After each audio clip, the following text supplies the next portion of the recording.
All right, let's get back into it then. So 3 underappreciated reasons to do debating.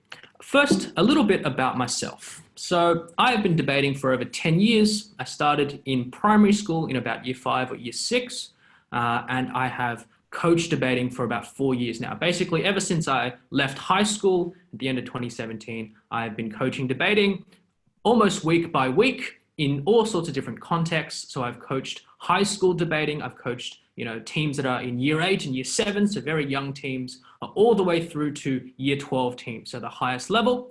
I was a member of the Shaw Senior A team, which is the highest team in high school that you can get to in 2016 and 2017, and I coached that team last year as well. I've also participated in all sorts of high school, college, and university debating competitions, so obviously the famous ones that people know about, the ones that the Sydney private schools and also some public schools attend, like ISDA and GPS. I've also participated in university debating competitions. So at the University of Sydney, I've done a little bit of Easters, as well as at college, I've done the Palladian competition as well. I'm currently involved in various law-related public speaking competitions, which is slightly different from debating, but utilizes the same skills. Once again, could we ask people to stop spamming the chat? Otherwise, we're just going to have to disable it, and then it won't be very useful, okay? All right, carrying on. Now, why would you do debating? Let's get started with what we're here today to find out about. Of course, there are the regular reasons that most people would imagine that you would want to do debating, okay? So these are the boring ones, the ones that are common sense, the ones that everyone knows about. And I'm sure all the parents have already thought about these reasons already. Why would you do debating? Obviously, I think debating is really helpful for confidence in public speaking, okay? Because obviously you're constantly up on stage, you're constantly having to present. I think debating is really good for teamwork because at the end of the day, it is a team sport, much like basketball or soccer, where you have to work with your team. You can't really just win by yourself. And obviously as well, it's very good for communication. It forces you to be super clear about what you're saying and present things in a very logical way. But once again, as long as you know what debating is, all of these things are pretty much obvious. All right, you kind of know all these reasons already, and you kind of know that these are probably some benefits that you're going to get if you do debating, just like if you do any other typical public speaking activity. However, what I think is particularly interesting about debating, or some of the reasons that I don't think are maybe not appreciated enough or not highly rated enough, those are the ones that I think are actually the most important, and those are the ones that I'm most thankful for in my years of doing debating. So I'm going to present 3 of those tonight. What are the 3 most underappreciated and underrated reasons why you might do debating? Now, the first thing, or the first reason that I think debating is such a good activity that everyone needs to participate in is because it's not really like sport at all. Because in sport, let's say, basketball, right? Your whole goal is to score more points than the opposition. That's the whole point of your existence in the hour that you play basketball, right? There's not really any way of going about it. If you score less than your opponent, you lose, right? There's not really another way of cutting it. But I think debating is really good in a sense because it's not really about winning and losing. Sure, there is a winner and a loser at the end of a debate, but really it is about the process. And that's what I'm really thankful for. One of the reasons why I think debating is super underappreciated. Debating teaches you to abandon the desire to win or lose. One, at the end of the day, you can't really win a debate by yourself. So it is something that you have to collaborate with your team on. But 2, there are so many different parts in a debate and so many different intricate arguments that it's more about the learning process. It's more about how do I figure out what to do better next time, or where did I go wrong this time? One thing I think debating really teaches everyone is that you learn to focus more on, as I've written here, the intricacies of argumentation.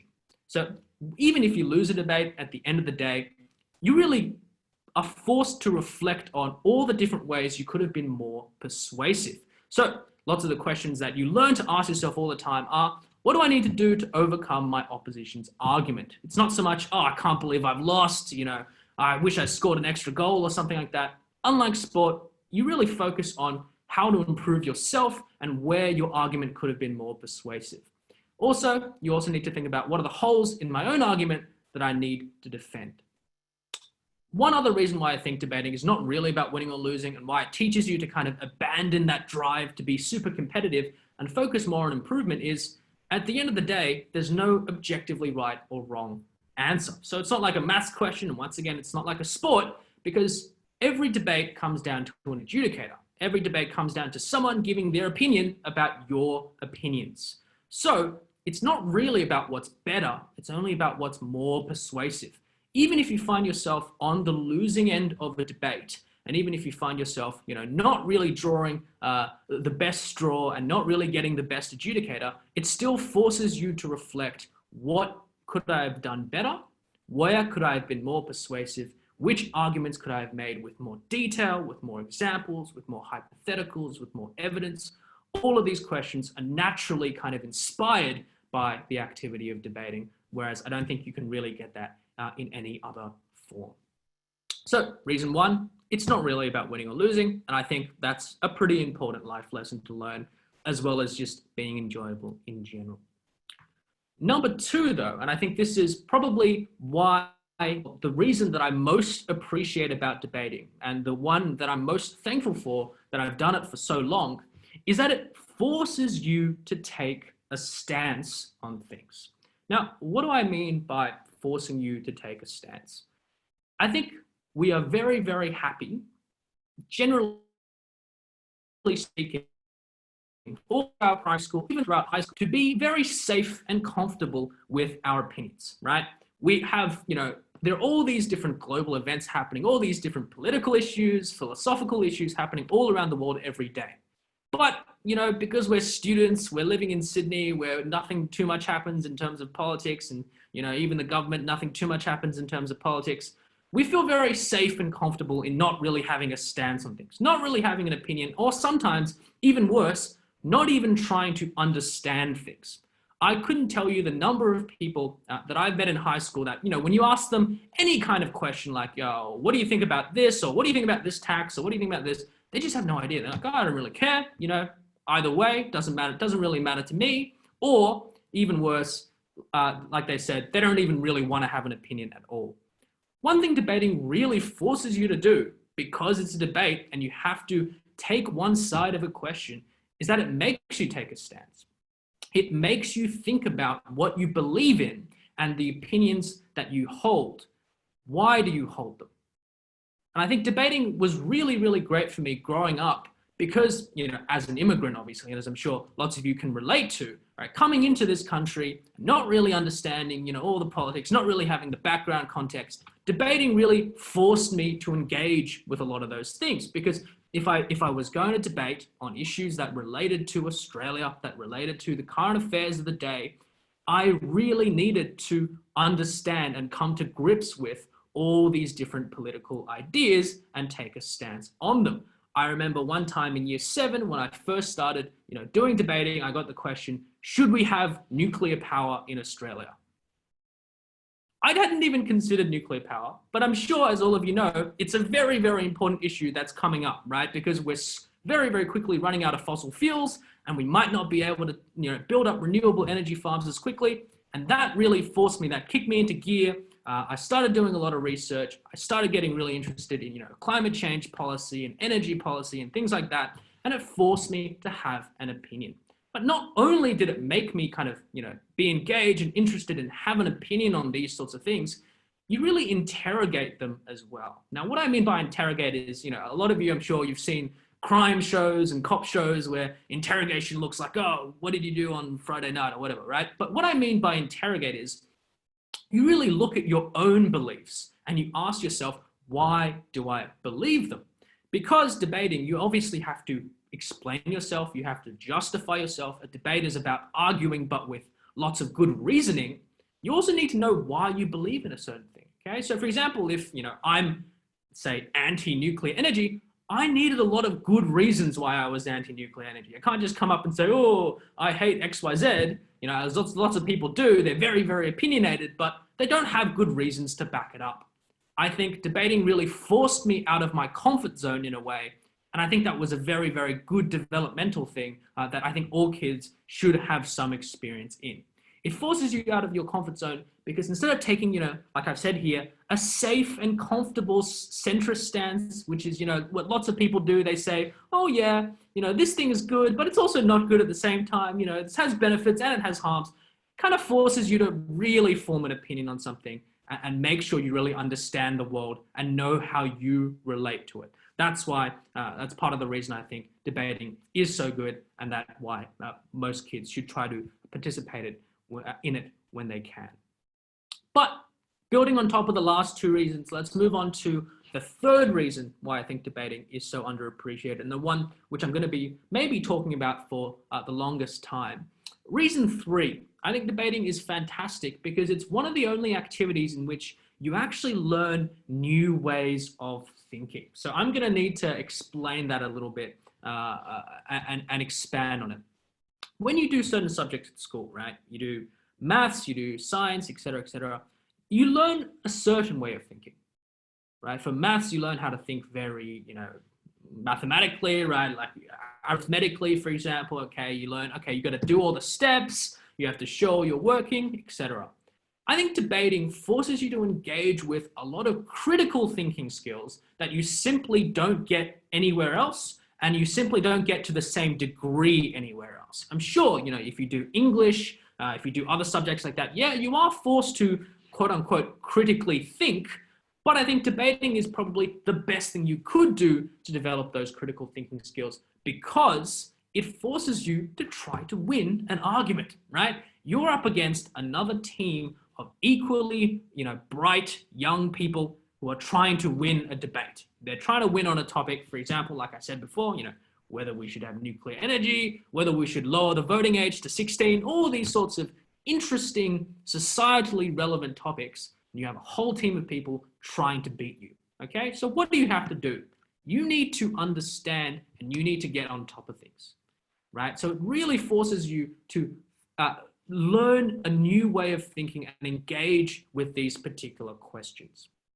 Now, like I said before, debating makes you understand and engage with all sorts of different worldviews. Part of the reason is when you are in a debate, you often don't get to choose which side you're on. Okay, so for example, on the topic that we should lower the voting age to 16, maybe I really think that's a good idea, right? Maybe I really want that. But unfortunately, when I actually get to the debate, we flip a coin and our team is negative. Okay, what do we do then? Well, you need to understand what the other side or what the other side's arguments are, even if you don't really believe in them. So it makes you think about all sorts of different worldviews and outlooks to the world, and it makes you empathize with them. So even if you don't believe in something, you need to kind of understand how it works, right? So let's look at it from a political perspective. I'm sure lots of you, maybe you're young, maybe you don't have too many political opinions. Doesn't really matter if you're liberal, you're conservative. You kind of need to understand everything, right? If you're liberal, fine, good for you. But sometimes you're going to be forced to be on a team or be on a side which forces you to take, maybe slightly more conservative views. You need to know how to make those sorts of arguments, why those sorts of arguments might be persuasive, and how to actually explain them and back them up. You need to understand that way of thinking. Because if you don't, then unfortunately, you're going to lose the team, the debate. Similarly, if you're conservative, if you have conservative beliefs, totally fine. But often you might be put in a position where you have to make quite a progressive argument. So how are you going to do it? Debating really makes you learn these things and makes you understand all sorts of different people across the world. Sometimes you need to argue from the point of people who are very marginalized. So even if you don't really, or obviously lots of people here, we don't really come from a marginalized background, an oppressed kind of background, you kind of need to understand what the experiences of those people are like in order to make that kind of argument. Another example, lots of times debating forces you to think about the different classes of people in our society. Obviously, lots of us are quite well off, but there are also lots of people who are way more well off than us, and also lots of people who are way less well off than us. You need to understand how each of those populations thinks, how each of those populations experiences life, and how you would view the world from those people's perspective. Another thing that I think debating is really good for, apart from these kinds of political groupings and ideas, is it kind of forces you to deal with all sorts of philosophical stances as well.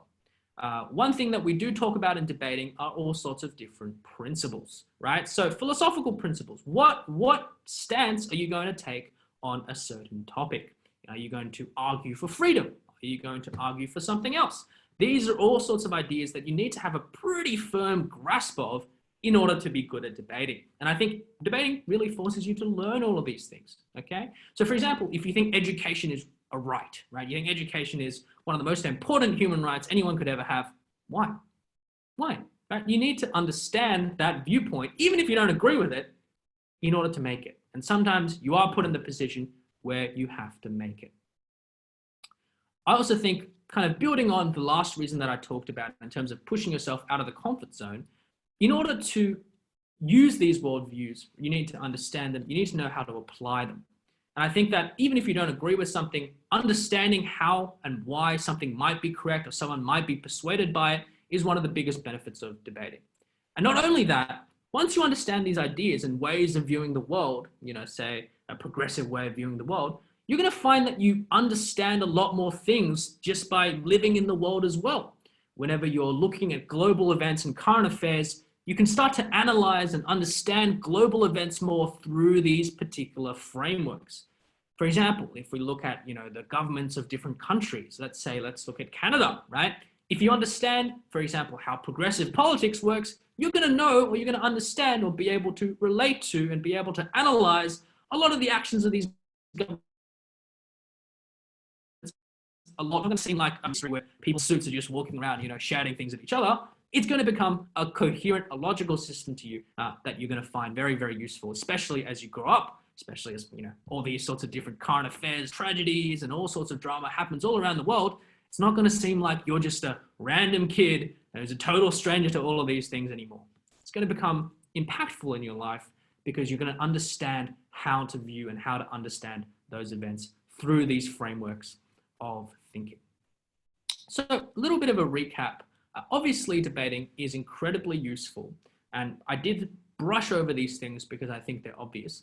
Obviously, debating is incredibly useful from a confidence perspective, right? You're forced to get up on stage, often stand in front of, sometimes I've spoken in front of crowds of 100 people for school debating, but you need to stand there often for 7 or 8 minutes and deliver the best speech possible. That's going to be great for your confidence. That's an obvious benefit that I think everyone could learn from. Obviously, debating is great because it forces you to work in a team. And not only work in a team, but collaborate in a team environment such that everyone understands what's going on, everyone gets the most out of it, and everyone knows that they're on the same page and you're all making the same argument together. And obviously, debating is great because it helps you communicate. It teaches you how to write a clear speech, how to deliver your ideas coherently, etc. But 3 of the reasons why I think debating is so important to me personally. Number 1, has really taught me to abandon the idea of constantly needing to win. So debating is not really about this fierce competition where you're trying to beat the other team. It's about self-improvement. It's about what can I do better next time in order to make myself slightly more appealing to an adjudicator, slightly more persuasive. What could I have done better to better patch up the natural holes in my argument? I also think debating is good because it forces us out of our comfort zone. It makes us have an opinion on things that sometimes are really important in the world, but because we're kids, sometimes we can say, oh, we don't really need to care about it. I think it really matters, and it makes you have an opinion on these things. It forces you to think about what your stance is. And like we talked about just then, you learn all these new ways of thinking and these unfamiliar ideas that you might not have encountered before, and it forces you to use them as well as learn about them so that your life gets enriched outside of debating as well. And you're much, much better able to connect with the outside world and understand current affairs events. So I hope that's a pretty good, albeit slightly brief, summary of lots of the reasons why I think you should do debating. Now I have a list of several questions that I have been given. I'm just going to end the slideshow here. Now I've been given a list of several questions, around 25, which I'm going to briefly answer and walk through, and then I will take any questions from the floor as well. So let's have a look. So I think that the parents do have access to this. I'm just going to step through them. And if any of them are pretty similar, I will make a note of that and I'll let the parents know. So the first question I received was that my child is very, very shy. Will debating impact their confidence? For example, if they're already shy, are they going to become, suddenly more shy, because debating is obviously a very confronting thing. Now, from my experience and my several years of coaching debating, I've coached a lot of shy students. In fact, I think that the vast majority of the students that come to debating coaching are naturally shy. The reason for that is not many people who come to debating in the first place are, these master public speakers who are able to deliver these amazing speeches like, I don't know, Barack Obama or something, right? That's natural. Every child is basically shy when they start debating. But even if your child is particularly shy, debating is a really good environment for them to actually build up their confidence for a couple of reasons. First of all, you're doing it in a team. So there are all these other kids who are, at a similar skill level, who are all working on the same project together. You're all learning at the same pace. So I think kids actually really benefit from being in that kind of team environment, so they can learn off each other and they don't really feel isolated, and they don't really feel like, oh, there's so much pressure on them to, be this amazing speaker, when everyone else is kind of learning at the same pace as well. But second of all, I don't think it'll actually impact their confidence in any way in terms of degrading it or making it worse, because I think what children find is that their progress is really, really quick. So as I've just recently started with a new class, actually, I've been teaching them for 2 terms now, and every single one of them can already speak for about 4.5 to 5 minutes on only 30 minutes of prep time, okay? So all those kids at the start, they could maybe go for 15 seconds, maybe 20 seconds before they had to sit down. Now they're all very much going over 4 minutes in the recent lesson. So I think that what you'll find is, even if your child is shy, that they will make steady improvement. And because they make steady improvement, they become more confident over time. The second question I got is about whether or not there's a kind of skill ceiling in debating. So whether or not you're going to improve up to a certain point, and then it's going to become really hard to overcome the plateau. How do you keep improving past that particular point in debating? Now, I think there are, just like any single hobby or any single skill, certain points in debating where it is slightly difficult to improve, right? Anyone here who learns a musical instrument would know, okay, when you're first learning, you start learning the violin, you start learning the piano, you're really good, you move really quickly for maybe the first year or the first 2 years, and at some point you reach that first kind of plateau where you need to break through it. I think that's what it's like for debating as well. There's not really a hard ceiling where it's like, oh, you can't improve past here. There's all these little steps that you need to overcome. So for example, I think one of the first places that children need to kind of jump the hurdle is the timing. So obviously debating requires you, even at a year 7 level, to be delivering a speech that's around 5 minutes long for about 45 minutes of prep time. Lots of kids find that pretty hard, but once you break past that, then you have a whole world of other things to go on to as well. For example, the next step I think would be improving rebuttal and things like that. I don't think there's really a skill ceiling in debating. You just need to keep improving. Even when we talk about, for example, year 12 students who have gotten to the point where they're speaking for 8 minutes really easily, I think there's still lots of places to improve. So for example, in my experience of teaching year 12, a lot of them tend to take things for granted. So when they're making arguments, they think, oh, I've made this argument hundreds of times before. I don't really need to show you all the steps and step you through everything. And that often ends up losing them the debate. So I think there are lots of things you can always improve on. And as I said in my little keynote before, because debating is all about learning new ways of thinking and new ways of looking at the world, there's an endless amount of new literature that you can always read. Okay, so for example, new ideas in political economy, new ideas in economics, new ideas in government and things like that.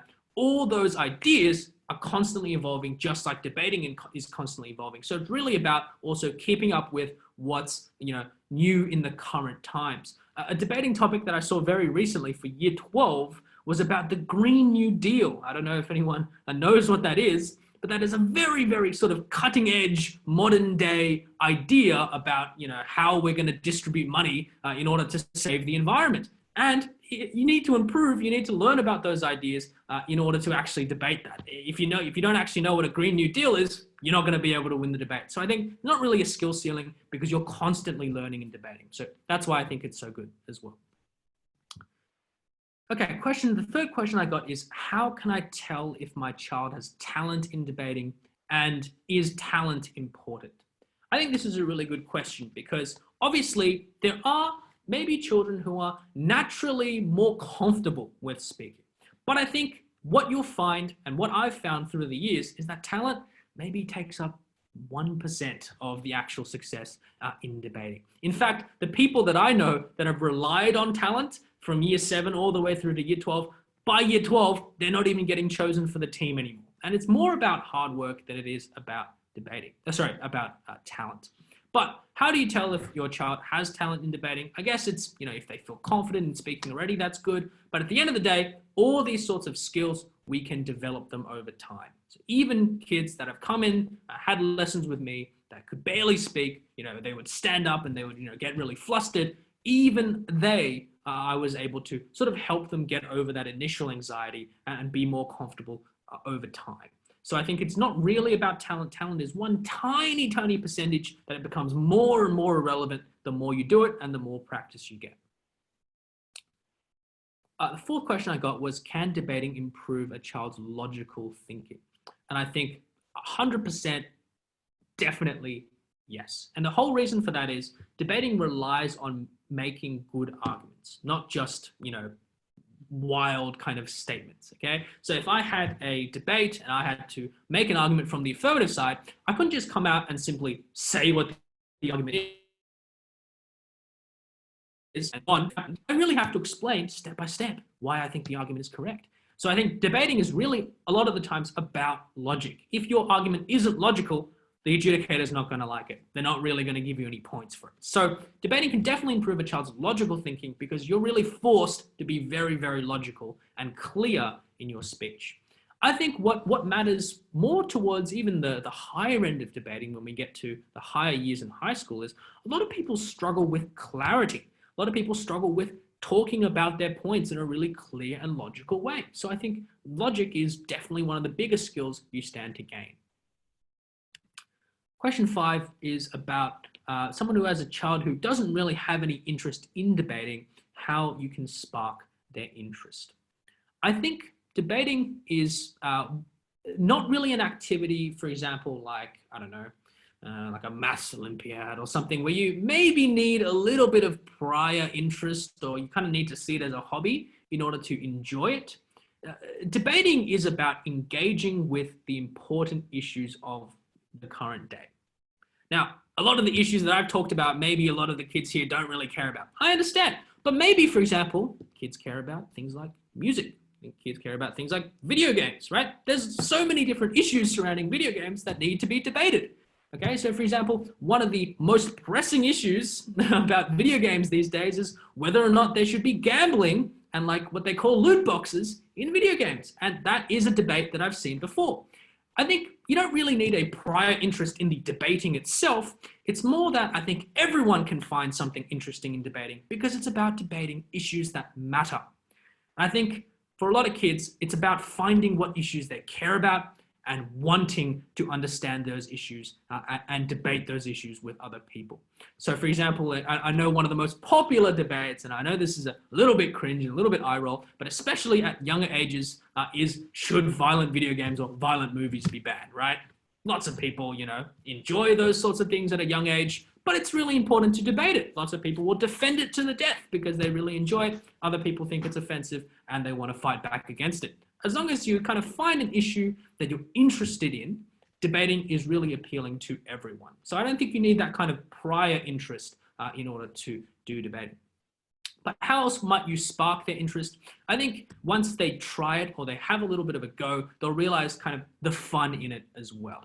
I know I've made in this presentation debating sound really, edgy and perhaps a little bit alien and things like that. But I think at the end of the day, it is a game, right? It's a game where you're playing it in a team and you have to do the best you can in order to impress an adjudicator. And once you get into a couple of debates and you have a go and you realize the kind of dynamics and the back and forth and all the jokes and all the stuff you can pull in a debate and all the weird and funny insults you can throw at your opposition, I think a lot of you are going to find it really fun as well. So it's mainly about having a go and finding the issues that you care about. Okay, the next question I got, number 6, which is actually similar to question 16, is what is the right age that a child should be starting debating, and do you need to learn public speaking first? So what the right age is, this is a very interesting question.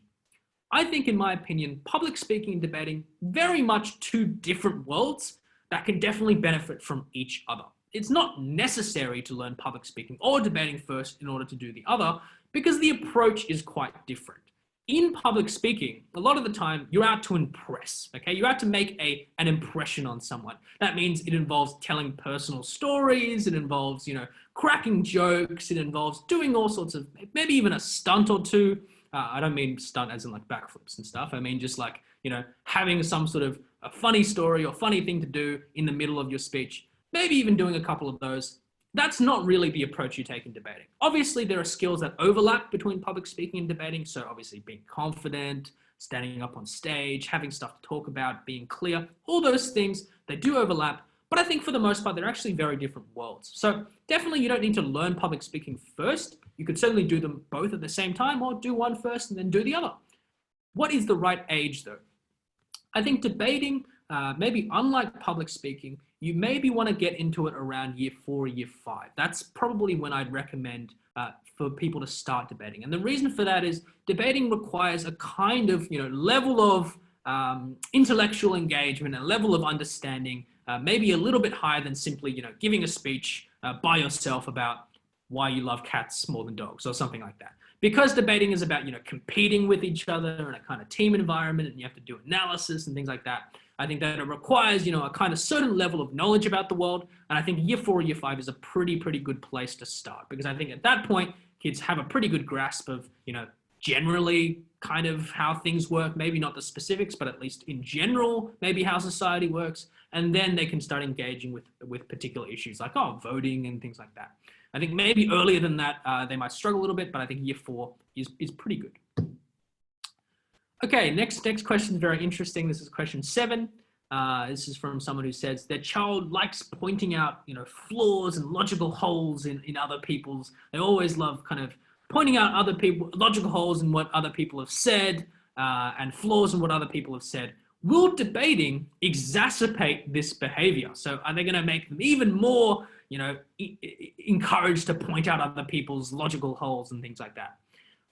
Interesting question.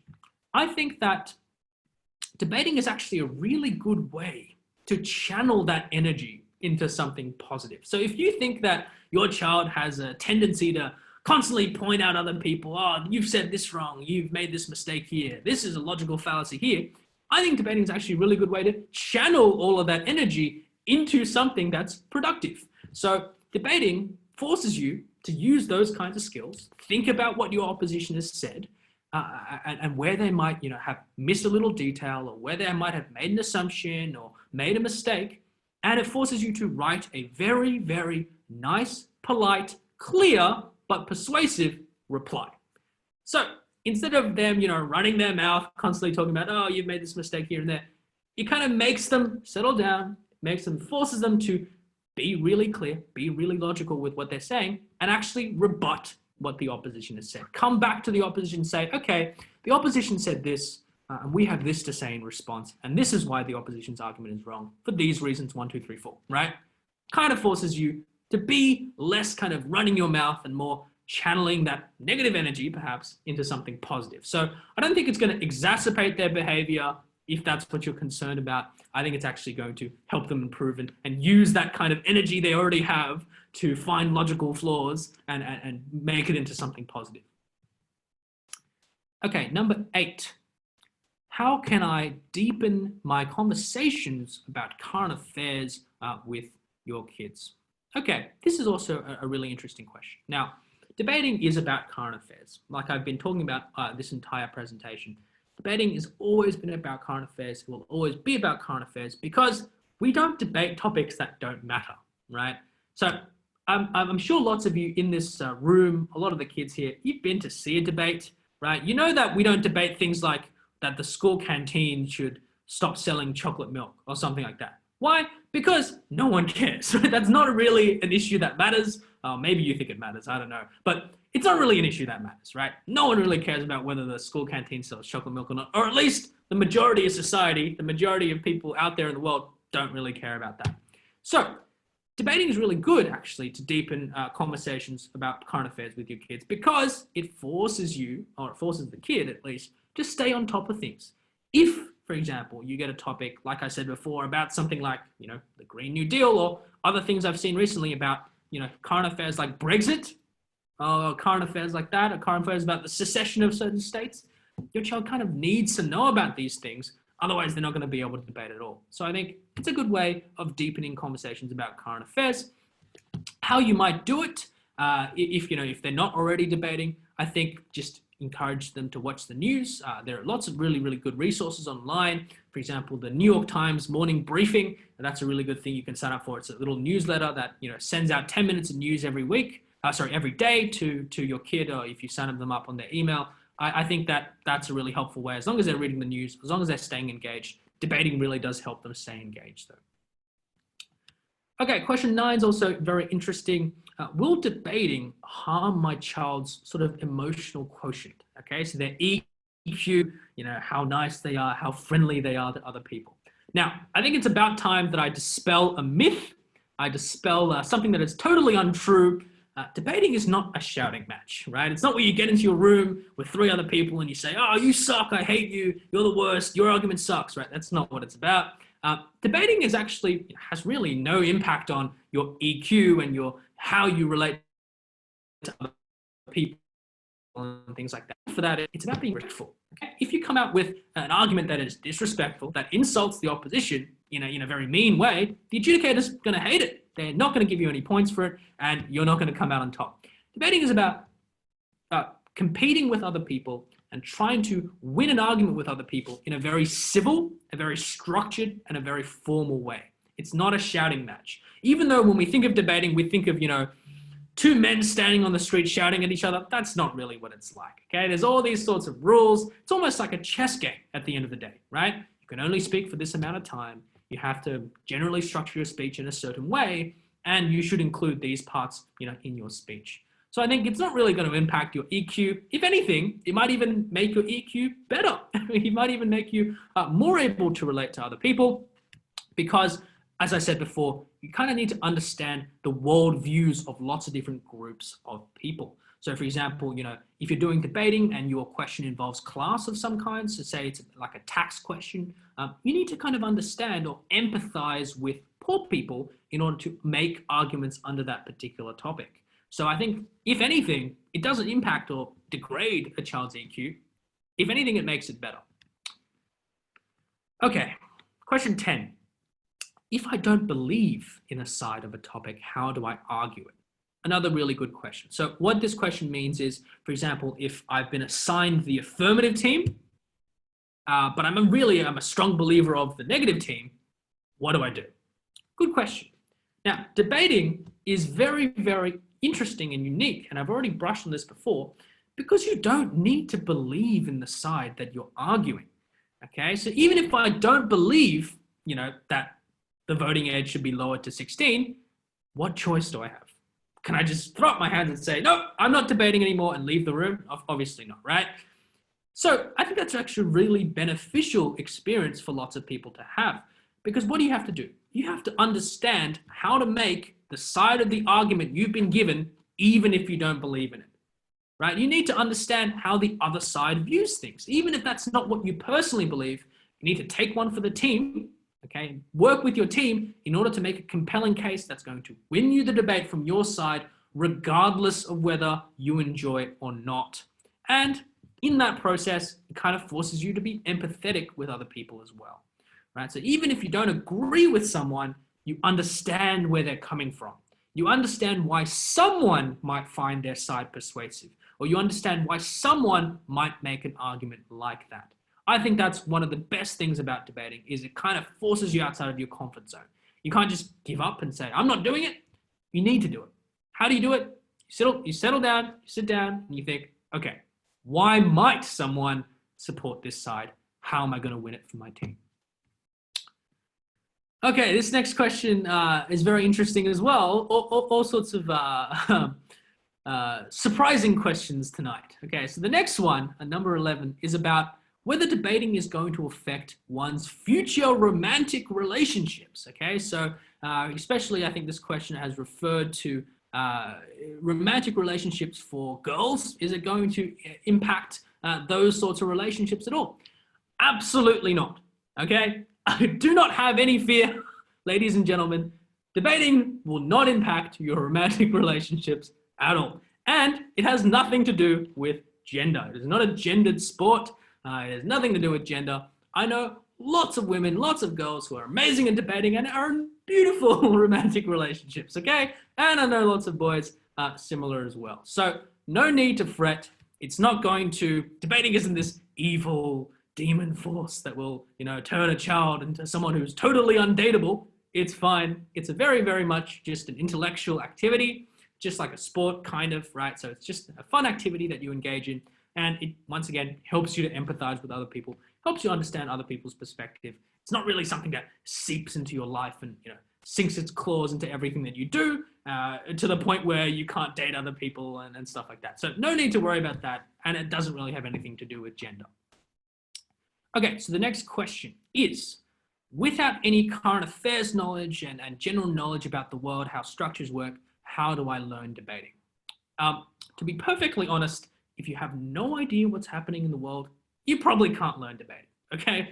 But that's fine, because at the end of the day, lots of kids who start off at debating don't have a lot of knowledge about current affairs. It's not a prerequisite, it's something that you pick up along the way. So what I mean by that is, obviously, a lot of kids here, they're not going to learn. They're not going to really know how the government works or how the courts work or how all sorts of different systems in our world work. That's fine.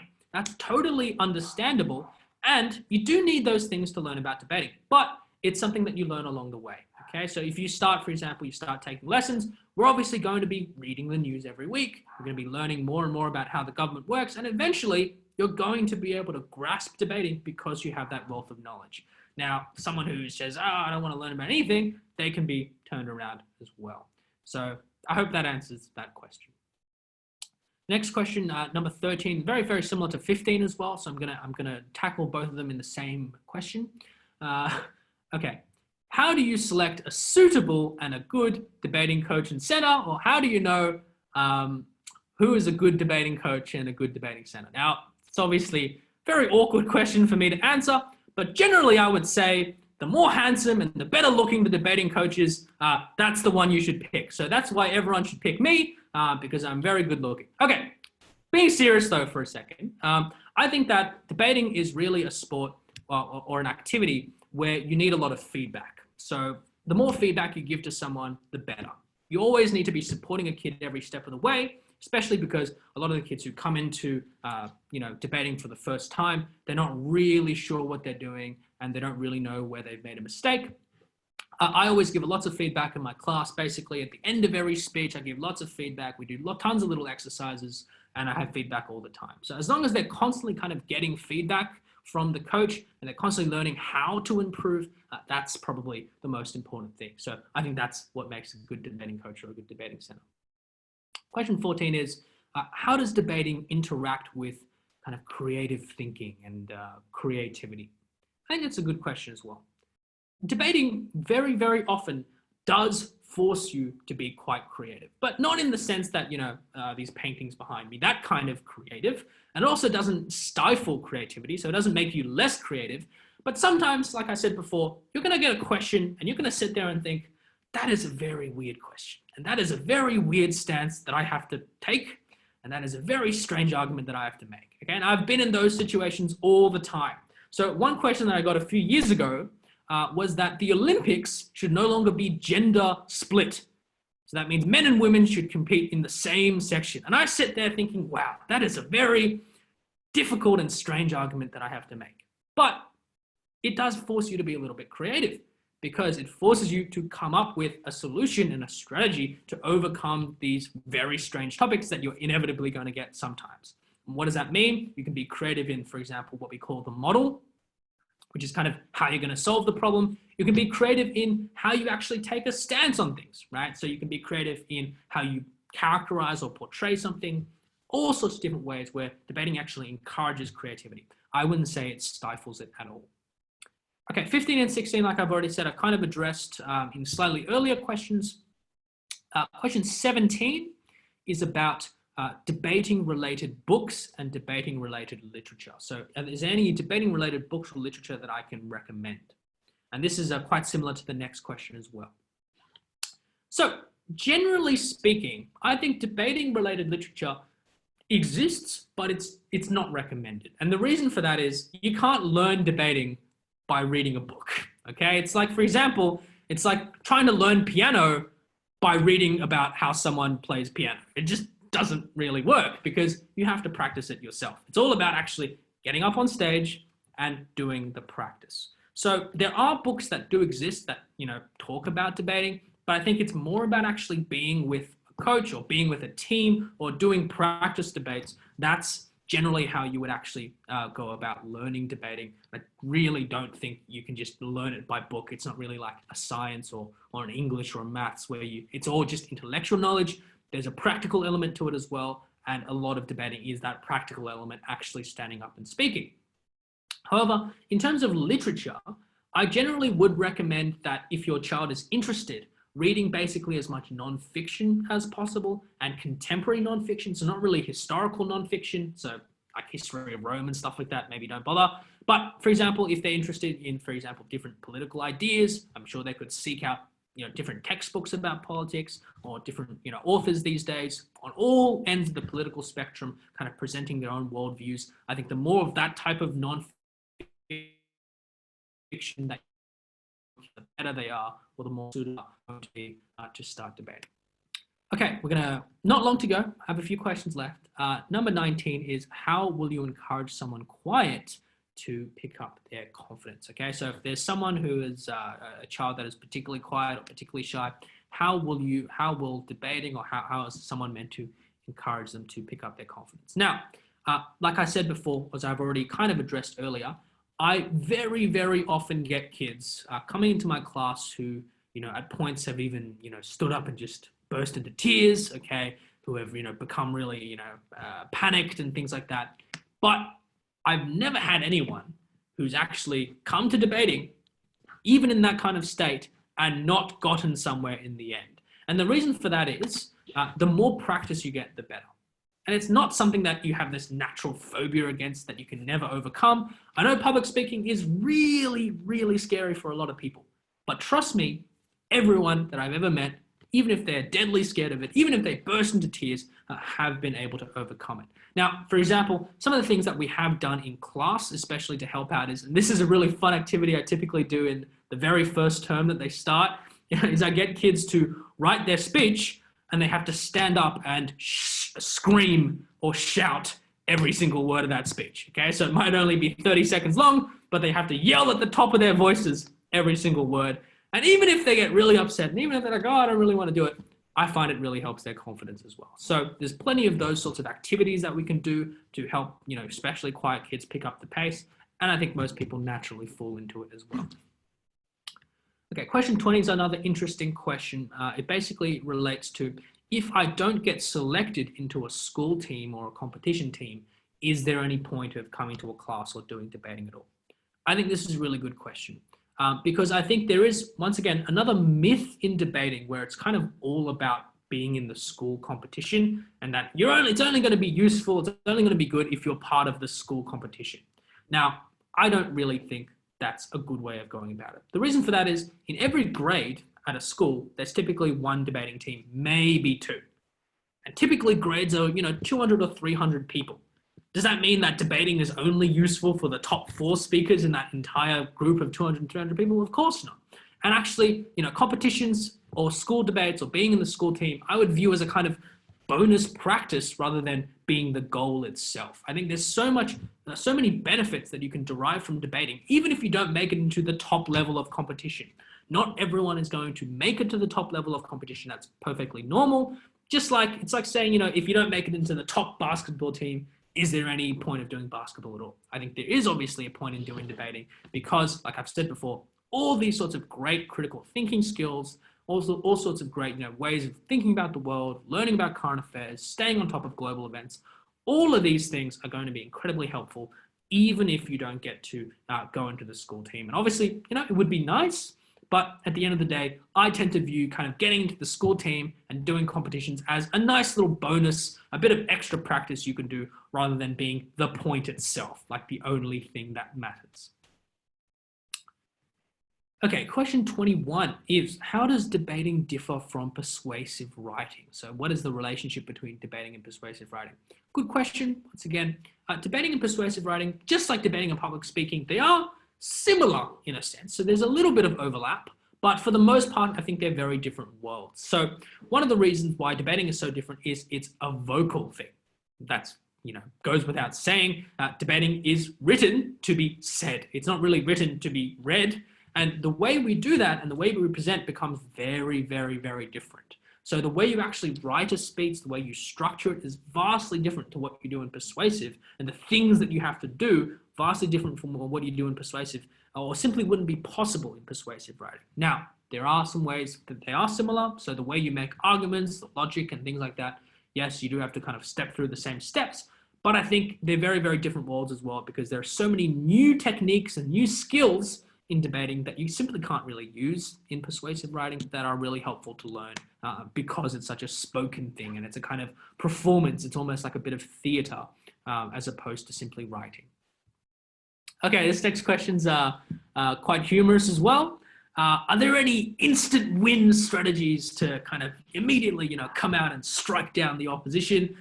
Well, if there are, if anyone knows any, I would like to know them as well. I've been looking for them for 10 years and I can't find any. It would be great if someone could send me a text message about how I could come out and instantly beat a team. But, as that has probably told you, I don't really think there are quote unquote instant kill strategies in debating. Unfortunately, debating is about winning on very small margins. That's actually what a lot of debates come down to. If you've ever watched a debate, or if anyone here has watched a debate, the adjudicator, comes out and they say, oh, there are 3 issues. One team won on this one. Another team won very closely on this one. Another team won very closely on the other one. So it's really about actually just edging out in front of your opposition rather than coming out and instantly defeating them with a bit of rhetoric. It doesn't really work like that. It would be nice. That would be amazing if it worked like that. But unfortunately, it doesn't really. Debating, once again, is about being more persuasive. It's a question of degree and it's a question of quality, which means that, your kid or your child really has to be think about degrees. Okay, they don't really think about how I can win outright. They think about, okay, what argument can I make in this situation that will be more persuasive or make a slightly better impression on the adjudicator than what my opposition has said. And it's kind of winning by those comparisons, and it's winning by kind of critically comparing two things rather than, having some sort of instant win strategy. The next 2 questions are pretty similar as well. So how does debating cultivate a child's critical thinking abilities? So I have very, very much addressed these ideas already, but I'll just have another quick talk about them. Debating, I think, like, almost anything else, but probably more than anything else, is really, really helpful for critical thinking. The reason for that is you are in a team, you have to win against the other team, and the other team probably has some pretty good arguments to go against you as well. So in terms of critical thinking, not only do you have to engage with one, what the question is saying, but you also have to think about what your opposition has said, how you can beat your opposition, where have they made flaws, where could you patch up your own flaws, what places do you have to defend against your opposition coming out and striking you. All these sorts of different simultaneous events happening in debating are really, really helpful for critical thinking. But as I've already addressed previously in my seminar, debating is also all about applying different worldviews. So in order to be critical with your thinking, you sometimes are forced to make uncomfortable decisions and take uncomfortable stances. Why? Because you have to think, okay, why is this right? Even if I don't agree with it, even if it's not very nice, how can I still make this argument? I think that is one of the most beneficial things you could do in debating, because it's not really something you can do anywhere else, right? In English, for example, when you're forced to write an essay for a particular book, the teacher's never going to make you say, oh, why you hate this book or something. They're never going to make you write an essay like that. But sometimes in debating, you're forced to do that. You're forced to take a stance that you have to think very, very critically about in order to get somewhere. So I think debating is really good. Okay, final question, question 25, ending on another surprising and funny one. Okay, so this is about a child who is very obsessed with video games. Will debating help them get out of it?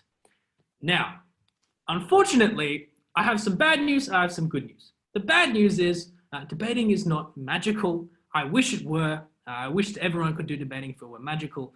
It's not going to, instantly solve an obsession with video games. But I think it can go some other way. The reason for that is, one, debating kind of forces you to be doing things throughout the week as well. So debating is not just about, you do debating for 2 hours on a Friday night, and then therefore, you're done.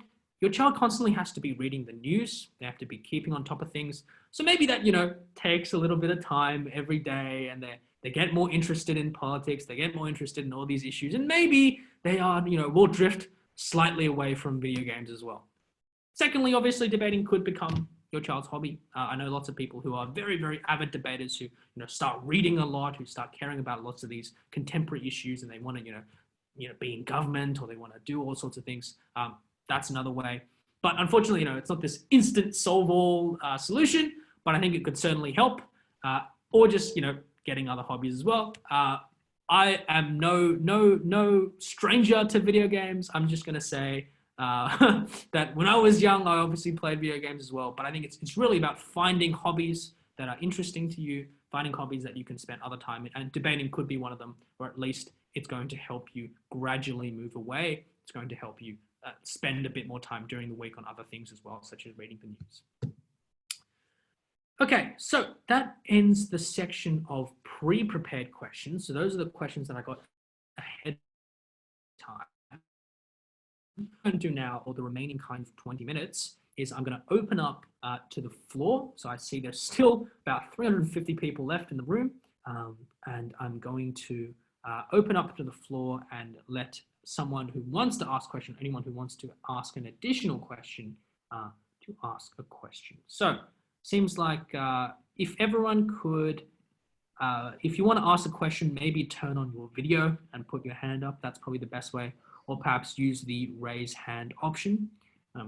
Either or is going to be good for me. So Bella, it seems like you have a question. Do you want to ask a question?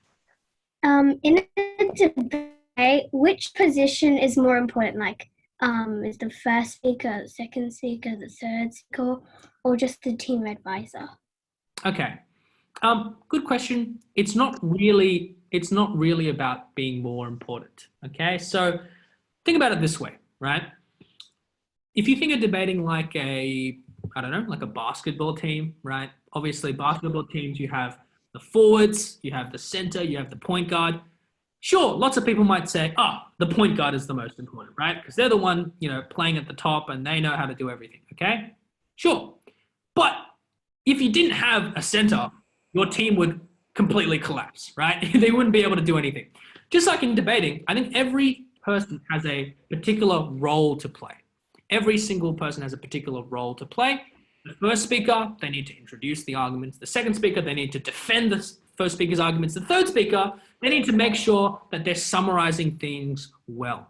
So I think everyone has a role to play. There's not really the most important. Everyone has their own importance in their own way. Does that make sense to you? Yeah? Okay, cool. All right. Next up is Arvin. Arvin, do you have a question? Yes, but I don't know how to say it. Okay, do you want to have a go at saying it? Because I can't read minds, unfortunately. I wish I could, but I cannot read your mind. So you're going to have to try to figure out how to say it in order for me to answer it. Can I ask a question? Okay, so Arvin, you don't know how to say your question? Okay, I I'm back here. My question is there any tips to make sure always my debate is good? Okay, that is a very broad question, and that is going to take me several hours to answer. So I'm not going to answer the full question. But yes, obviously there are tips to make sure your debate is always good. You know, for example, speak clearly, be logical, etc. But that takes years to learn. Okay, so I'm not going to give you a full. I'm not going to share you my secret book of how to be good at debating because it's going to take too long. Okay, Jason, did you have a question asked just then? Yes, just quick one. So Yeah. the parents of my Okay. daughter, she's 10 and we are in Melbourne. So we joined this Patrick group a long time in different working groups. So Yeah. debating is one of the things that we want her to participate. Okay. And she really interested in, curious about debating, and she has a good lesson today. Thank you very much for your time. Okay. Actually, No, really appreciate that. Yep. So my question is actually, I just want to ask a quick one. So where is the start point? Because in her school, she's year 4, but in her school, there is no debating team, or even for year 5, I haven't heard about that. So where we can start from the start point to either the training her or start to attend this kind of teams, but unfortunately we can't find any debating class outside of the school at this stage. So where to start? Sorry, I'm just going to put a couple of other. I'm giving it.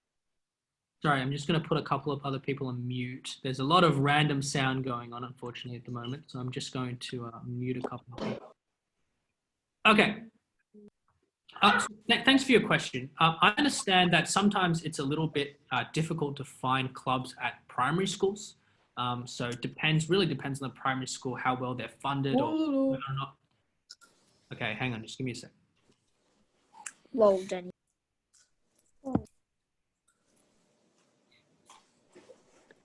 Excuse me, I have a question. Yeah, sorry, I just need to make sure that people aren't interrupting me while I speak because it's particularly... Okay. Okay, sorry about that. I should have muted everyone now. Good. All right. So like I said, I know it's sometimes particularly difficult to find programs at primary schools. I think the best way to start is finding a program. So maybe even if you can find one online as well would be really good, because I think it's all about, at the end of the day, making sure you understand the theory first. Because I think what will happen is, you know, if they try to dive into debating at a level where people have already started debating, it's going to be very difficult. So if you can find some way, maybe online, or maybe, you know, in a different kind of tutoring environment, maybe outside coaching, where they can really learn the basics or the fundamentals of debating, that would be good. That's where I would start. And I wouldn't recommend simply diving into it sort of, you know, at a later stage. So if there's some online courses or something like that you can find, that's probably where I would recommend if you seriously can't find anything else. It's very, very unfortunate that I think that's, you know, part of the reason why we're running so many debating classes, because a lot of parents find that they actually can't find any good debating resources in their primary schools. So if you can find something, you know, like us in Melbourne, or if you want to, you know, do an online course or something, that's probably what I would recommend. Okay, next up, Michael, do you have a question? Michael Chi, do they have a question? Sorry, I'm just looking at the people who have raised their hands. Anyone else? No, okay. Aaron, do you have a question? You've got your hand raised here. Okay, can everyone just make sure that they, if they don't have a question, that they lower their hand? Daniel, you look like you have one. Yep. So do you have any like tips for rebuttals? Tips for rebuttals. Once again, you're asking me to talk about something that's going to take me several hours to talk about. But rebuttal is obviously one of the more controversial parts of debating. It's one that lots of people find quite difficult, and that does take a lot of time. But similar things to what I said before in terms of writing a speech or being good at, you know, how to make sure your debate is good every single time. Really, at the end of the day, even when you get into like year 12, the main problem is people just aren't very clear. they aren't very logical. Okay, so actually the best rebuttals that I've ever heard, and the ones that get the most marks from the adjudicators, are the ones that step through things super slowly and clearly. So if you make sure that you do that every single time, that you're not simply leaping to a conclusion, that you actually explain everything really well, then you're gonna be fine. Okay. Okay, let's move on. Hannah, do you have a question? It looks like you have your hand up. And lots of people have put up their hands. Now, what I might do is, if you have a question, maybe just actually turn on your camera and raise your hand, because I'm not sure if the raising the hand option here is actually working. Okay, so Michael, do you have a question?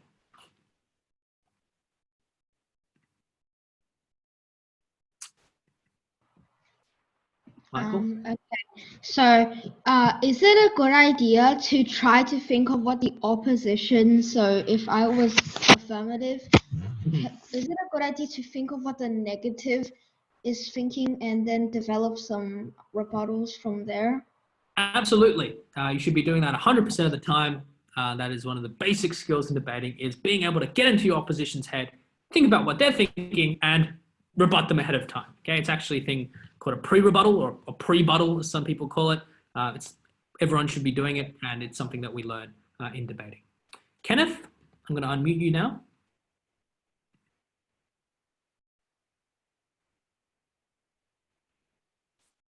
Kenneth?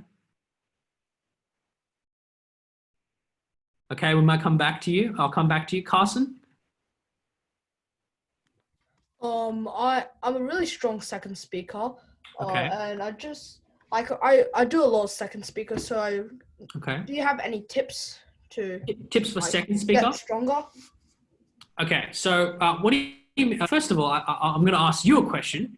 What do you mean by a very strong second speaker? So how do you feel like you're very strong at second? Like every time I just go second speaker, and Yep. Yeah, like I'm good. Okay.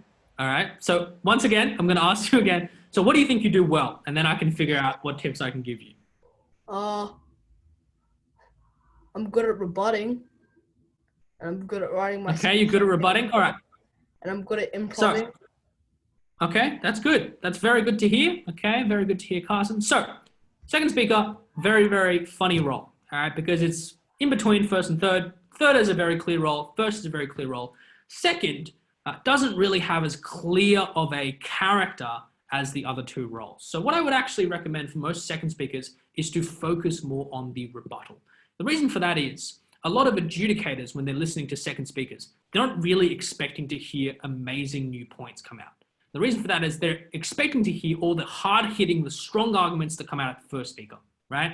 So as your second speaker, I think you should be focusing more on rebuttal. If you're second affirmative, you're the first responder to the negative team. Okay, so you're literally the first person on your team that gets to respond.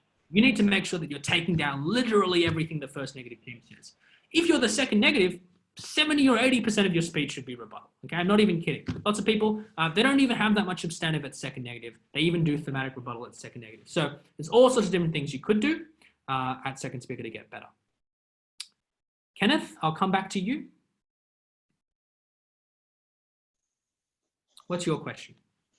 I've written essays, and I put in rebuttals. So what does the rebuttal do? What does a rebuttal do? Okay. Well, an essay doesn't have rebuttal, because an essay is simply just you making your argument from your side. But in debating, you have to compete against the other team. You have to tell them why they're wrong. So when you say why they're wrong, that's called a rebuttal. Okay. Johnny, do you have a question? Okay, so what is the suggested speaking time for speech? Suggested speaking time, it depends on what year you're in. Okay, so if you're I'm in year 5. You're in year 5, you should be going for about 4.5 to 5 minutes. Okay, that's pretty accurate, because about year 5, year 6, year 7, that's the general speaking time in a competition. In a competition level, it's around 5 minutes. So you should be aiming for like 4.5, around that, if not a little bit more. Okay. Okay. Anyone else have any questions? Bella, I'll come to you again, and then seems like I'll close the floor because no one else is asking. Bella? So if someone talks really, really fast and you can't really catch a word, how do you rebut because you just don't understand what they're saying? Okay, well, unfortunately, Bella, that's not really a problem that I can solve for you. You just need to be a little bit faster at writing. Okay, so if they're fast at talking, you're going to be even faster than them at writing, and it takes practice. Okay, unless they're literally like machine gunning 1,000 words a minute, which most people can't. Unfortunately, it's literally just a matter of practice. One thing you could do, for example, is just, take down shorter notes. So you don't have to write full sentences when you rebut, obviously. So just take down shorter notes so you can have more time to write. Okay, I'm just going to go through the list of people who have their hand raised just to make sure that I'm not missing anyone. So, Hu Ling, do you have a question to ask? If someone isn't really good at English, can they be still good at debating? Okay, good question. Good question. Absolutely.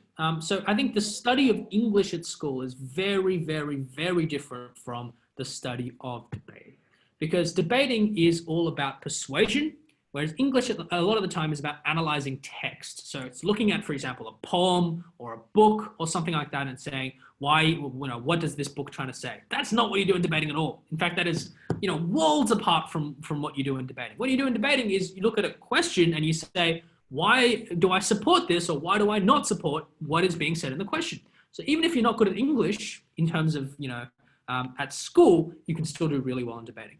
But I think they're actually very, very good to be doing together. So if you do debating, I think you naturally find yourself doing better at English because you're kind of forced to think really logically and write really clear speeches, which is going to help you write English essays. And the more you do English at school, the better it's going to help you, for debating, because you're going to have better vocabulary and be in general better at the language. So I don't think it's something that is particularly important. I think you can definitely be a really good debater whilst not being, amazing at the English in terms of the subject. Okay, lots of people still have their hand raised. Now. Yeah, Kevin got a question to ask. Kevin? Yeah, Kevin? Yep. So given that most debates tend to more cycle around your practical arguments as opposed to your principle, would you say that there is any merit apart from attaching practical harms to your principal arguments as a first speaker? And secondly, do you think that there is any merit in using principal arguments as a rebuttal against practical harms as second speakers? Okay, so good question, very complex question. Principles and practical harms, I don't think one of them is necessarily better than the other. And I think where it typically falls down and why people think that practical harms are more important than principles is that people tend to take principles for granted. Okay, so what I mean is 99% of the time when people make principled arguments, they don't do it well. And the reason for that is because it's a principle, because they think they can get up and say, oh, freedom of choice, that they think they've won points already.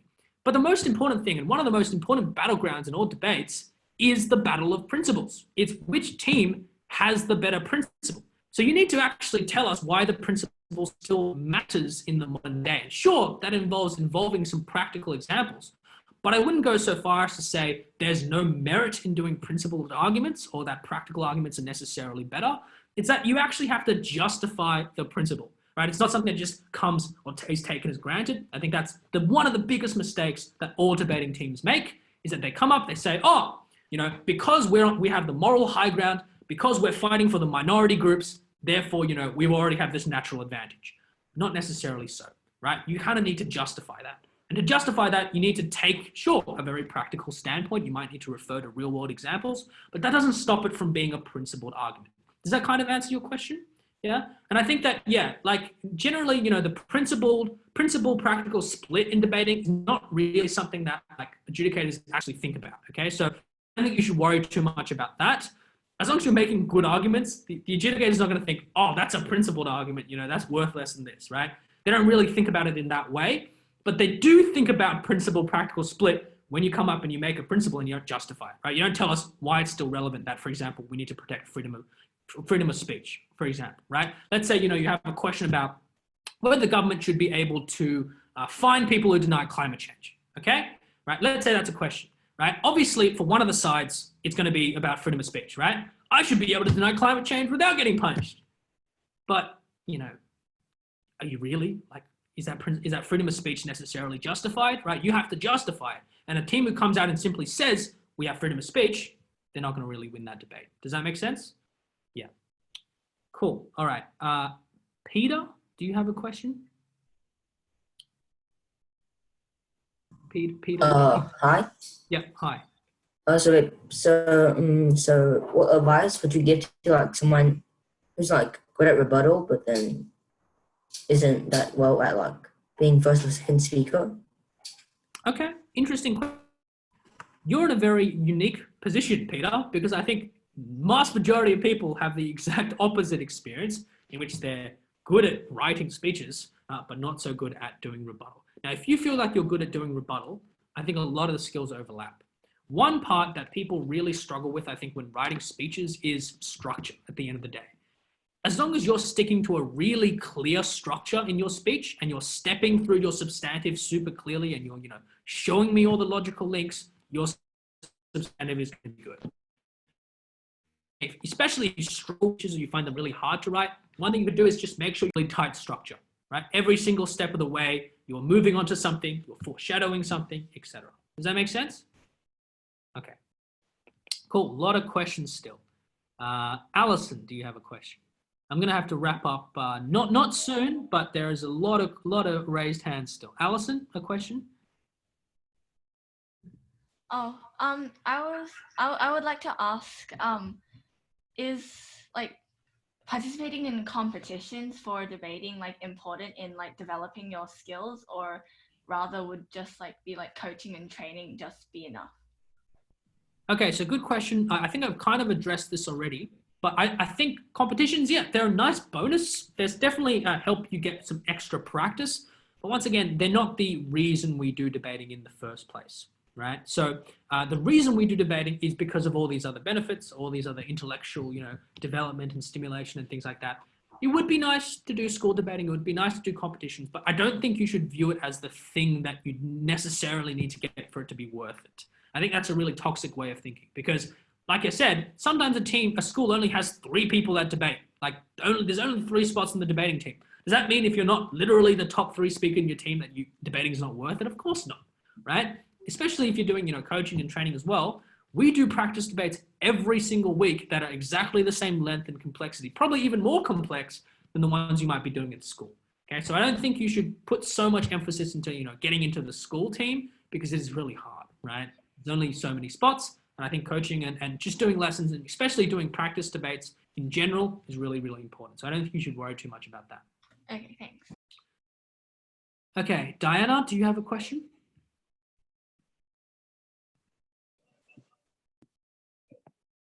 Diana? So if you're third speaker, is it better to focus on rebuttals and summarizing your points, or is it better to focus on rebuttals and then state problems in the debate and say how each team responded to it? Okay, good question. What I'll say is this, okay, because this is a complex question that's, you know, like I said, I'm not really giving a lesson here, so it's going to take me too long to answer. But a third speaker should play an evaluative role. Okay, so what I mean is they need to convince the adjudicator that their team has won the debate. Third speaker doesn't just summarize, they have to kind of be a little judge in themselves. They have to be like a little mini adjudicator, right? They have to say, okay, here's what our team said, here's what their team said, here's why my team's stuff outweighs your team's stuff. They have to play that kind of judge role themselves. They can't just be a summarizer. So I think maybe out of the 2 options that you've given me, maybe the latter feels slightly more appropriate. Okay. Okay, Alan, do you have a question? Yes. So, does public speaking help with debating or not? Okay, so this is something I've already addressed. I think they're very, very symbiotic. Okay, so they're very different in what you actually do, but they benefit each other. So you can do public speaking, it'll help you debate. You can do debating, it'll help you public speak, but I don't think it's necessary. So it's not something you have to do in order to do the other thing, but it would be something nice to do. Calvin? Yeah. Do you have a question? I'm doing. Whoops. Whoops, I'm going to lower my hand now. Whoops. Calvin, do you not have a question? Okay. Like, do you have any suggestions for like how you can like research, like how you can research more quickly? Research more quickly. Okay. Like, So do you? like for the topic. Okay. Do you mean like? What do you mean by research? Typically, you don't get to research in a debate. Typically, you can't go on the computer in a debate or go on a phone. So do you mean like ahead of time or? Yeah, ahead of time. Okay, so as long as I guess if you're researching ahead of time, the best thing you could do is just to have a really reliable set of news sources. Okay, so for example, if you're doing a question and you need to, find out about nuclear energy, make sure you're checking, for example, like the ABC, the New York Times, whatever reliable news source that you have, looking at all the articles recently about nuclear energy. I think you can learn a lot really quickly. That's probably a suggestion I'd give you. But generally speaking, we don't really talk about research for debating because for most of the time, you don't get the topic until you actually have to debate it. Does that make sense? Yeah, okay. Okay. NX, do you have a question? Yes, I do. Okay. So, I'm normally very outgoing. Does that help with debating? And should I join my debating team? Okay.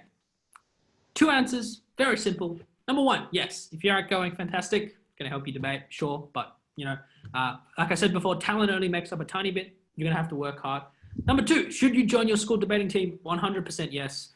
And I hope I've convinced you tonight. So, yeah, you should do both. Great, fantastic. All right, Hannah. Okay, so if you're in like a debate, and so for example, you should ban homework and like you're on the negative. So like if the positive team says that like, oh, we should ban homework because a lot of kids have a busy schedule and can't do it, and then you rebut with say, oh, but primary schools usually give you a small amount of homework, and then they repeat their point without making an actual rebuttal, like what do you do? Okay. That is a really good question and a very specific question. So I'm not going to bore everyone with exactly what you would do. But at that point, you would just say, ladies and gentlemen, we've already rebutted this point. Our second speaker already told you the rebuttal and they haven't responded. You can literally say that, right? You don't have to come up and give the rebuttal again. You can literally stand up and say, ladies and gentlemen, they haven't responded to what we said. They just got up and said the same thing again. And then you just move on, okay? So don't have to worry too much about situations like those. Okay, I'm going to take questions from Richard, Helen, Arvin, Patricia, and Alan, and then I'm going to close the floor because we are getting to 9 o'clock and obviously people have to get to bed. So, Richard? Would hello? Would added description help your debate? And What do you is mean? it a good thing? Could you repeat the question? So What do you more mean by describing words, describing why this is good, and the pros and cons of it. yes, debating is all about pros and cons. So definitely description's always good. If you mean describing words like the ones you use in creative writing, I would definitely not recommend. Okay, so if you're talking about like, oh, the wind through the trees and all the like fancy descriptive words you have, don't use those. But obviously pros and cons, that's what debating's all about, right? Helen? My question is, how do you write a good introduction? Because some introductions like good evening, today's topic is blah blah, often like talk too much and they aren't very engaging. But there are also scenarios that are often overused too. And I was wondering how you could make a good introduction that can engage the audience while not being too cliche. Okay, really, really good question. And once again, very specific. So I'm not going to bore everyone with everything, but good question. Yes, I agree with you. Introductions are often very, very cliched and very boring. And they often sound like, oh, before I begin my team's case, I'm going to summarize or I'm going to do something. The most important thing to know is an introduction is the thing that your adjudicator is paying the most attention to. Does that make sense? That's literally the peak of their attention in your speech is when you first start speaking, because you're a new speaker, they haven't heard anything you've said yet. The minute your mouth opens and you say the words, before I begin my team's case, blah, blah, blah, they're going to go to sleep. right? They're going to go straight to bed because they've heard it a trillion times. So you have to ask yourself, what is the most important thing that I need to make sure my adjudicator knows right at the very start? Okay, so lots of people, they might even open with a big rebuttal. So they won't even say, my opposition, before I begin my team's case, I've got a few rebuttals. They'll literally come up and say, the opposition told us this. That is absolutely incorrect because of blah, blah, blah, right? So you just have to know the adjudicator, that's their peak of their attention. So the first thing you have to do in an introduction is get straight to their attention. What do you think is your most effective point? What do you want to drive home? Say that immediately. Okay, I think that's a good strategy. Alan? So should you introduce any in-depth facts as first speaker? Okay, good question. In-depth facts. I think generally you just want to give enough facts so that both teams know what the debate is about. You don't really need to go super in depth. So if you're going about nuclear energy, you don't have to say, oh, nuclear energy is when electron atom is spit out from uranium or whatever. You don't have to do that. You don't have to give me all the scientific facts. You just need to give enough facts at first speaker so that both teams know basically what the debate's about and they're both on the same terms. Okay? But can you go in like a bit in depth? So Well, there's no backup. You provide a bit of backup for your back. real point of going in depth. Oh yeah, absolutely. You should give facts to back up as evidence, but I don't think you should give, purely descriptive facts like what I just said. Like, how nuclear energy works and things like that. Not really super important to the debate, but as long as they're evidence points, the ones that will actually, make it more persuasive, then yes. Okay. Okay, Arvin? Quickly. Well, if they use a rebuttal for the first as a first speaker, well, if you're the second speaker, can you do a rebuttal for their rebuttal? And if you can, what is some tips to do it better? Of course, you can do a rebuttal to their rebuttal. Sometimes rebuttals go all the way from first speaker all the way to third speaker. You just need to make sure you don't repeat yourself and you're being really clear. That's all the tip I have to say, because if you then repeat yourself from what your previous speaker already said, it's going to be very boring for everyone, okay? All right, 2 questions and no more, okay? So Patricia and Mia. Patricia up next. So I'd just like to ask about, like, when we start rebuttals, is there any way to start a rebuttal without using any derogatory terms that will insult the other team? Okay, well, you don't need to use derogatory terms. I'm not sure what you're trying to ask. Are you saying you think it's impossible to do a rebuttal without derogatory terms? No, it's just like, nothing. Okay.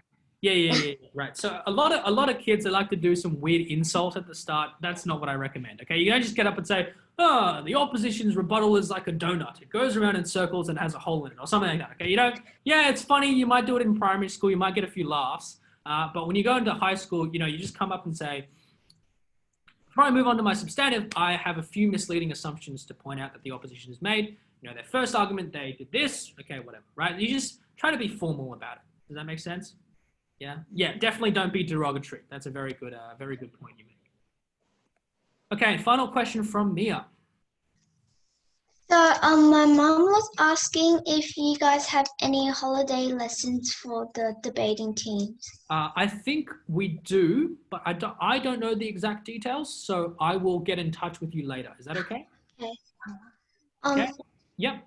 So, is there any online? I think they will be online. Yes. Okay. But I will get in touch with you later. Okay. So if you text Jesse or Robin, I'm sure they'll give you all the details. Okay. Okay. Okay. Thanks so much. Okay, Robin, did you have something to say? Can you please approve Patrick Zhu into the Zoom and also transfer the host to Bobo Wu? Okay. Patrick has not requested to join, so I cannot see him. Oh, okay. I'll just transfer the host to Bobo Wu. Okay, I've transferred the host to Bob now. Okay, thanks. Okay, I can't see Patrick though. He hasn't. Doesn't seem like he's connecting. Okay, he dropped. I'll ask him to join again. Okay. Okay, great, fantastic. All right, Alan's put up his hand again. Now that we have the time, I might take the question from Alan. So, Alan, do you wanna ask a question?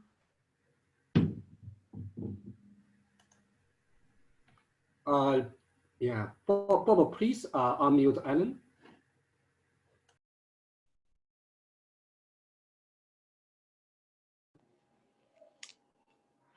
Alan, do you have a question to ask? Should you do any rebuttal as first or third speaker?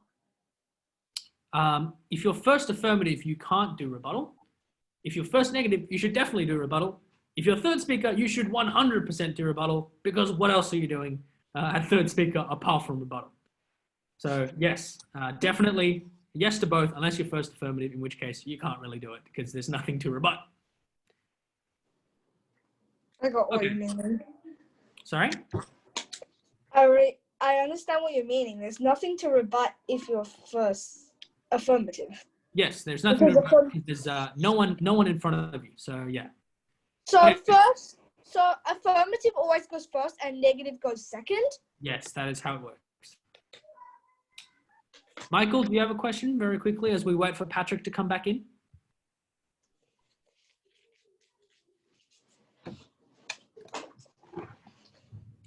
Bob, could you just mute Alan and then unmute Michael, please?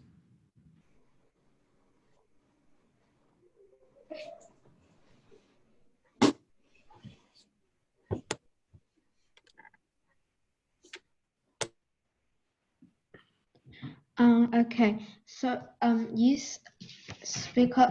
said that the first affirmative can't really rebut, but what if the team already thought of, so maybe what if the first affirmative says maybe the other team is going to say these things, so these are wrong because blah blah blah blah blah. Can we do that? Could you repeat the question? I'm not exactly sure what you're asking. So you said that as first affirmative, we shouldn't really rebut because you can't rebut. Yeah, you can't because you haven't heard anything the other team has said yet, right? But can you say something like maybe the other team is going to say these Okay. Generally, I would not recommend it because you know what happens? What if the other team gets up and says something completely different? Then you're going to look a little bit weird, right? You're going to be like, oh, maybe the other team will say this. But if they say this, then we say this, okay? You don't have to, just leave it for your other speakers, okay? So if you're first affirmative, just let your second speaker rebut. You don't have to come out and say, well, the opposition might say one of three things. And if they say this, then we say this. And if they say this, we say this. No, that's going overboard. It's a bit weird. No one really does it, so I wouldn't recommend it. Okay, it seems like Patrick has rejoined the room. We've just wrapped up questions. Should I hand over back to you, Patrick?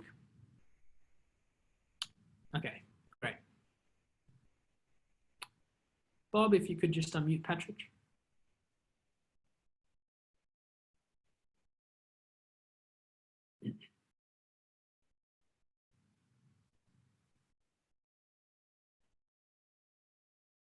Thank you. 谢谢楚毅啊，你一个人讲了将近要2个小时了，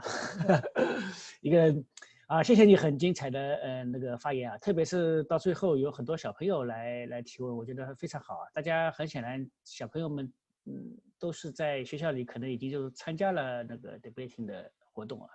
我作为家长啊，楚毅，我说中文可以吗？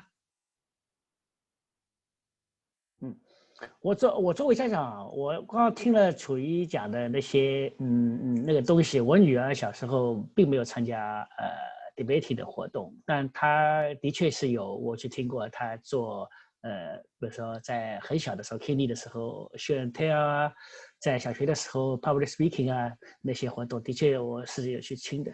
其实我觉得这个辩论从我的作为一个家长的理解的话，我觉得它是可以把它看成2个部分，一个是2个方面吧，一个是它是一个记忆，就是说你可以把它看成是一个记忆，就是一个比赛的一个记忆，一个工具，训练的工具，包括有很多家长有顾虑说一切为了赢，那是从一个竞技的一个方面来看这件事情的。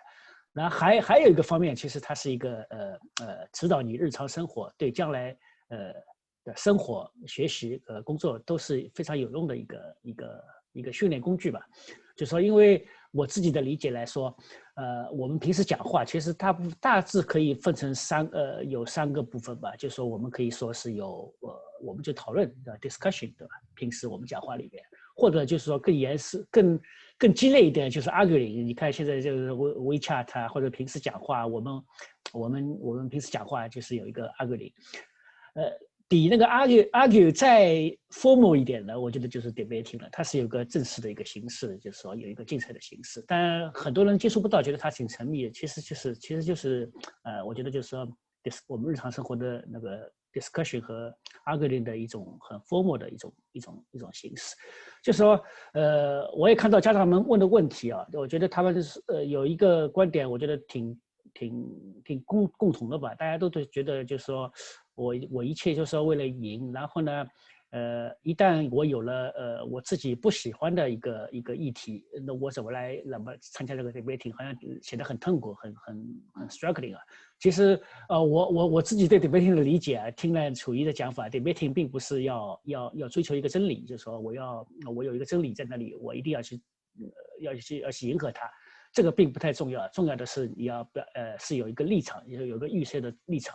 每个人都有自己的立场，所以呢，就是我们你要准备很多材料，寻找很多方式来back up 你的立场，这是一个方式。在这个里边就是有很多训练个人大脑，包括 critical thinking 的一种方式吧，是机器对孩子的训练，或者英文，刚刚有个孩子问，英文好是不是 debating 就好？就是肯定都是相关联的。就是说，我觉得在这个方面来说，楚瑜刚才打开我们的思路啊，那是挺好的。后面孩子们问了很多技术性的问题，就是说，我也是没想到，我们做互助在线讲堂，第一次有这么多孩子来问问题，而且都是很专业的。